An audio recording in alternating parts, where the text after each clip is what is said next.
কিন্তু আমি সঠিক রেফারেন্স জানি না। এটা একটা জালিয়াতি, একটা মন গড়া কাহিনী। তাহলে কি ঈশ্বরও 3 দিনের জন্য মারা গেলেন? বাইবেলে বলা আছে।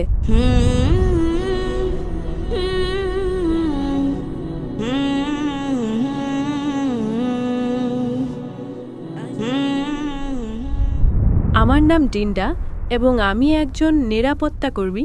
আমার প্রশ্ন, যেমনটা আমাদের খ্রিস্টান শেখানো হয়, ট্রিনিটি হলো 3 জন, পিতা ঈশ্বর, পুত্র ঈশ্বর এবং পবিত্র আত্মা। আমি যা জিজ্ঞাসা করতে চাই তা হলো যে ইসলামী পবিত্র আত্মাকে। বোনা একটি ভালো প্রশ্ন করেছেন। তিনি বলছেন যে খ্রিস্টান ধর্মে তারা ট্রিনিটিতে বিশ্বাস করেন। তিনি জানতে চান ইসলামে পবিত্র আত্মা কি। বোন, খ্রিস্টান ধর্মে এবং ইসলামে কোনো ট্রিনিটি নেই। আর আপনি কি জানেন যে ট্রিনিটি, ত্রিমূর্তি শব্দটা বাইবেলের কোথাও নেই? আপনি কি বলতে পারবেন বাইবেলের কোথায় আছে ত্রিমূর্তি শব্দটা? ওটা বাইবেলে আছে, কিন্তু আমি সঠিক রেফারেন্স জানি না। ত্রিমূর্তি শব্দটা বাইবেলে নেই। আমি বাইবেলের একজন ছাত্র। আমি আপনাকে চ্যালেঞ্জ করছি বাইবেলের যে কোনো জায়গা থেকে ত্রিমূর্তি শব্দটা দেখানোর জন্য। এটা বাইবেলে নেই, কিন্তু এটা কোরআনে আছে। তাহলে কি ইসলামে পবিত্র আত্মার কোনো অস্তিত্ব নেই? ট্রিনিটি শব্দটা বাইবেলের কোথাও নেই, কিন্তু এটা কোরআনে বিদ্যমান। কোরআন বলছে সূরা নিসা অধ্যায় 4 আয়াত 171-এ, ওয়ালা তাকুলু সালাসা, অর্থাৎ বলো না যে 3 জন ত্রিমূর্তি। কোরআনে দ্বিতীয়বার এটা উল্লেখ করা হয়েছে সূরা মাইদা অধ্যায় 5 আয়াত 73-এ।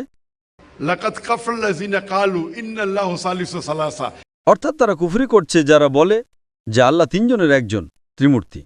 কিন্তু বাইবেলে একটা আয়াত আছে যা ত্রিমূর্তির ধারণার কাছাকাছি। ত্রিমূর্তি শব্দটা বাইবেলে নেই।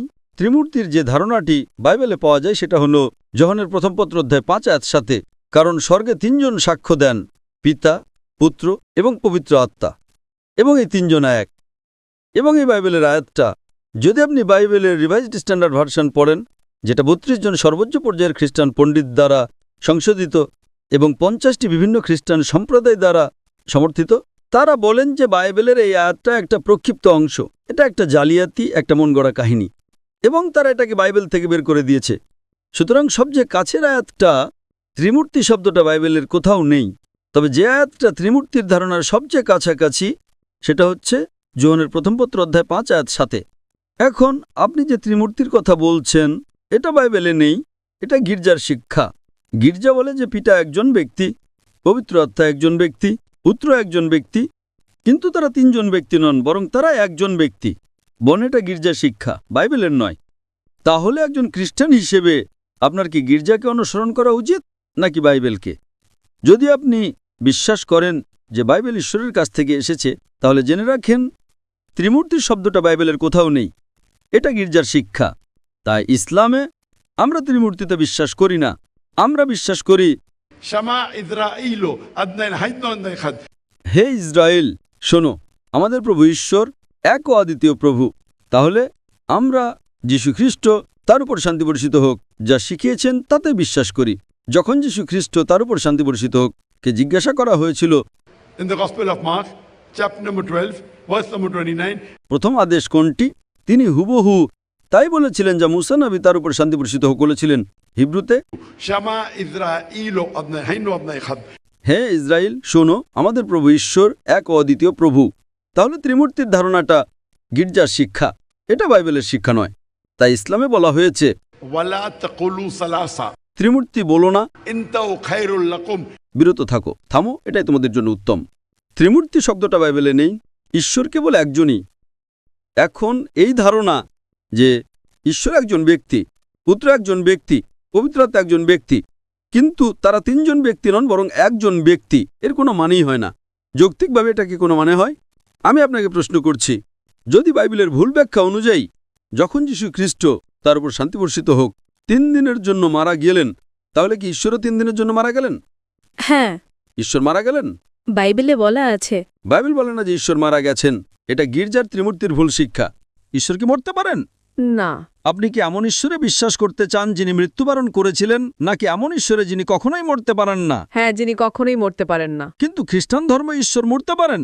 খ্রিস্টান ধর্ম বলে। বোন, এটা খ্রিস্টান ধর্ম নয়, এটা গির্জার শিক্ষা। যদি খ্রিস্টান শব্দের অর্থ হয় এমন একজন ব্যক্তি যিনি যীশু খ্রিস্ট, তার উপর শান্তি বর্ষিত হোক, এর শিক্ষা অনুসরণ করেন, তাহলে আমরা মুসলিমরা খ্রিস্টানদের চেয়েও বেশি খ্রিস্টান।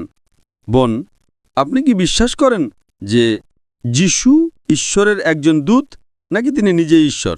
যিশু ঈশ্বরের একজন দূত। মাশাআল্লাহ। বোন, আপনি কি বিশ্বাস করেন যে ঈশ্বর একজন? হ্যাঁ। আপনি কি বিশ্বাস করেন যে নবী মুহাম্মদ ঈশ্বরের একজন দূত? হ্যাঁ, আমি বিশ্বাস করি। তাহলে তো আপনি একজন মুসলিম। মাশাআল্লাহ। যে কোনো ব্যক্তির মুসলিম হওয়ার জন্য দুটো জিনিস প্রয়োজন। 1 নম্বর, তা বিশ্বাস করা যে ঈশ্বর একজন। 2 নম্বর, তা বিশ্বাস করা যে নবী মুহাম্মদ সাল্লাল্লাহু আলাইহি সাল্লাম ঈশ্বরের দূত। আর যেহেতু আপনি একজন খ্রিস্টান এবং আপনি ঠিকই বলেছেন যিশু, তার উপর শান্তি বর্ষিত হোক, ঈশ্বরের একজন দূত, আমরা মুসলিমরা যিশু খ্রিস্টকে খ্রিস্টানদের চেয়েও বেশি সম্মান করি। দেখুন, যখনই আমি যিশুর নাম নিই, আমি বলি তার উপর শান্তি বর্ষিত হোক, তাই না? তাহলে আমি তাকে খ্রিস্টানদের চেয়েও বেশি সম্মান করছি, ঠিক না ভুল? হ্যাঁ। যেহেতু আপনি বিশ্বাস করেন ঈশ্বর একজন, যেহেতু আপনি বিশ্বাস করেন যে নবী মুহাম্মদ সাল্লাল্লাহু আলাইহি সাল্লাম ঈশ্বরের দূত, তাহলে কি আপনি ইসলাম গ্রহণ করতে চান? হ্যাঁ। কেউ কি আপনাকে ইসলাম গ্রহণের জন্য জোর করছে? না। আপনি কি এটা নিজের ইচ্ছায় করছেন? হ্যাঁ। ঠিক আছে, ইনশাআল্লাহ আমি আরবিতে বলবো আর আপনি আমার সাথে বলতে পারেন। আশহাদু আশহাদু আল্লাহ আল্লাহ ইলাহা ইলাহা ইল্লাল্লাহ ইল্লাল্লাহ ওয়া আশহাদু ওয়া আশহাদু আন্না আন্না মুহাম্মাদান মুহাম্মাদান আবদুহু আবদুহু ওয়া রাসূলুহু। ওয়া রাসূলুহু। আমি সাক্ষ্য দিচ্ছি আমি সাক্ষ্য দিচ্ছি যে যে কোনো উপাস্য নেই কোনো উপাস্য নেই আল্লাহ ছাড়া, আল্লাহ ছাড়া, এবং নবী মুহাম্মদ এবং নবী মুহাম্মদ হলেন দূত দূত এবং আল্লাহর বান্দা। এবং আল্লাহর বান্দা। মাশাআল্লাহ, আপনি এখন মুসলিম। মাশাআল্লাহ।